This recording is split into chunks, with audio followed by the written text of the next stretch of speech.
Noobicus Maximus was a legend. Not a legend like some awesome warrior, more like a legend for tripping over air. He was famous in Roblox for his epic fails. Yeah, I'm kinda known for falling a lot.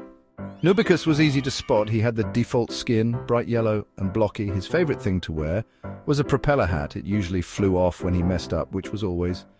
I just can't help it, you know, it's like the hat has a mind of its own. People said he wasn't very good at games, but he was great at making people laugh. If you can't be the best, at least be the funniest, right? Noobicus Maximus had a unique charm. His awkwardness was endearing. He tried his best, even if he didn't always succeed. His friends loved him for his spirit, and his sense of humor. In races he was always last, but he celebrated like he won, because to him having fun was the real victory. Even when he got lost in mazes, he found a way to make it an adventure. Maps didn't help much, but his laughter did. His friends always had a good time with him. And his dance moves?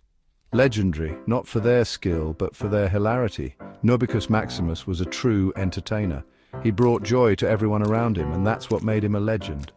I guess being a legend isn't so bad after all, as long as you're having fun, and making others smile. Noobicus Maximus, the legend of laughter, a true hero in his own right. One day, Noobicus joined a game. He was looking for a new adventure, something thrilling and fun. Little did he know he was about to embark on one of the most challenging experiences of his gaming life. It was called Escape Grandma's House Obby. The name sounded innocent enough, almost inviting. After all, how hard could it be to escape from a grandma's house? He thought it sounded easy. He was wrong. The moment he stepped inside, he realized this was no ordinary house. It was a maze of traps and obstacles, each more dangerous than the last. How hard could it be to escape a grandma's house? He asked himself, trying to muster some confidence. But as he took his first steps, he quickly understood the gravity of the situation. The house was a nightmare. There were swinging axes and lava pits. Every corner seemed to hide a new peril, waiting to catch him off guard. It was as if the house itself was alive, determined to keep him trapped forever. Even the furniture was trying to kill him. Chairs lunged at him, tables flipped over, and lamps swung like pendulums. It was a house of horrors disguised as a cozy home. "What kind of grandma has lava pits in her house?" he exclaimed, dodging another deadly trap. This was no ordinary grandma, she was a master of mayhem. Noobicus gulped. This was going to be interesting. He had to stay sharp, think quickly, and move even faster if he wanted to make it out alive. Oh boy. What did I get myself into, he wondered, realizing that this was just the beginning of his perilous journey through Grandma's House of Doom. The first obstacle was a hallway, but this wasn't just any ordinary hallway. It was a strangely designed hallway filled with oddities and quirks that made it look like something out of a bizarre dream. And then there were the rubber chickens. Not just any rubber chickens, but animated ones that seemed to have a life of their own. Chickens? Really? This should be a piece of cake. I mean, how hard could it be to get past a bunch of rubber chickens? But as Noobicus took his first step, the chickens sprang into action.